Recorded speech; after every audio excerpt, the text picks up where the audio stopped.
اکثر اوقات ہم ایسے جملے یا الفاظ استعمال کر جاتے ہیں جو کفر کی علامت ہیں۔ ان میں سے چند آج پیش کرنے جا رہا ہوں۔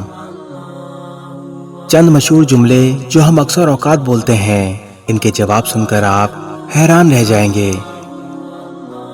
نمبر 1، نمازیں بخشوانے گئے تھے، روزے گلے پڑ گئے۔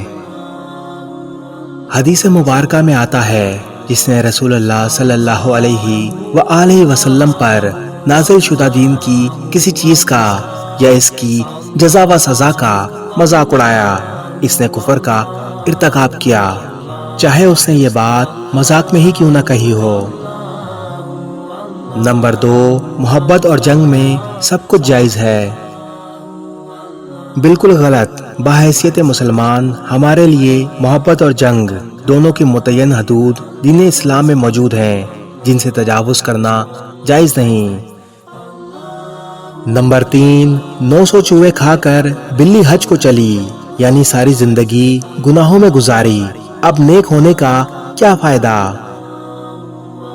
بحیثیت مسلمان لاکھوں کروڑوں چوہے کھا کر بھی اگر بلی حج کو جائے گی تو انشاءاللہ رب کی رحمت کو اپنے قریب پائے گی۔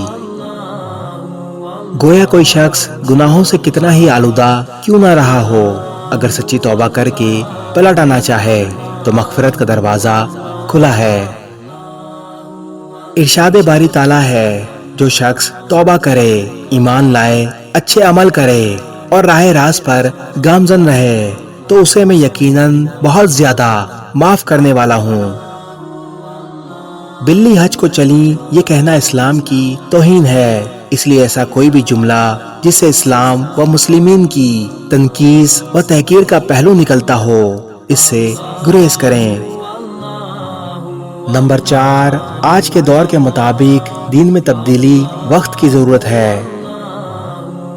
ارشاد باری تعالیٰ ہے، آج میں نے تمہارے لیے تمہارا دین مکمل کر دیا اور اپنی نعمتیں تم پر پوری کر دیں اور تمہارے لیے دین اسلام کو پسند کیا۔ نمبر 5، آخر اللہ کو ہماری یاد آ ہی گئی۔ فرمان خداوندی ہے، تمہارا پروردگار بھولنے والا نہیں۔ نمبر 6، یہ جملہ تو ہر دوسرے سے سننے کو ملتا ہے کہ زمانہ بہت خراب ہو گیا ہے۔ حدیث نبوی صلی اللہ علیہ وآلہ وسلم کا مفہوم ہے کہ اللہ تبارک و تعالیٰ نے ارشاد فرمایا، ابن آدم مجھے تکلیف دیتا ہے، وہ زمانے کو گالی دیتا ہے، جبکہ زمانہ میں ہوں، ہر حکم میرے ہاتھ میں ہے اور میں ہی دن رات کو پلٹتا ہوں۔ نمبر 7، فلاں بہت منحوس ہے، وغیرہ وغیرہ۔ بالکل غلط، یہ وہمی لوگوں کی باتیں ہیں۔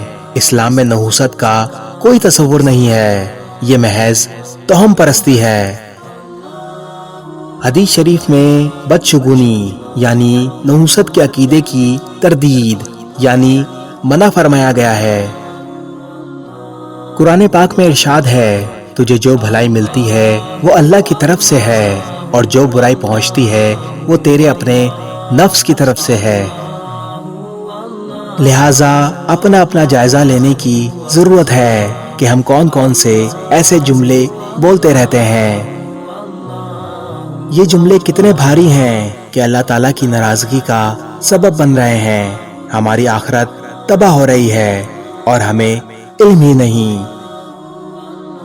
بولنے سے پہلے سوچیں، تولیں اور پھر بولیں۔ جب بھی بولیں با مقصد بولیں، فضول بولنے سے خاموشی لاکھ درجے بہتر ہے۔ یہ تمام ویڈیوز آپ کی اصلاح اور ثواب کی نیت سے بنائی جاتی ہیں۔ آپ سے گزارش ہے، ویڈیو کو آگے شیئر ضرور کریں تاکہ دوسروں کی بھی اصلاح ہو سکے۔ جزاک اللہ۔ اس ویڈیو کو شیئر ضرور کریں، ہو سکتا ہے آپ کے ایک شیئر سے یہ بات کسی کے دل میں اتر جائے۔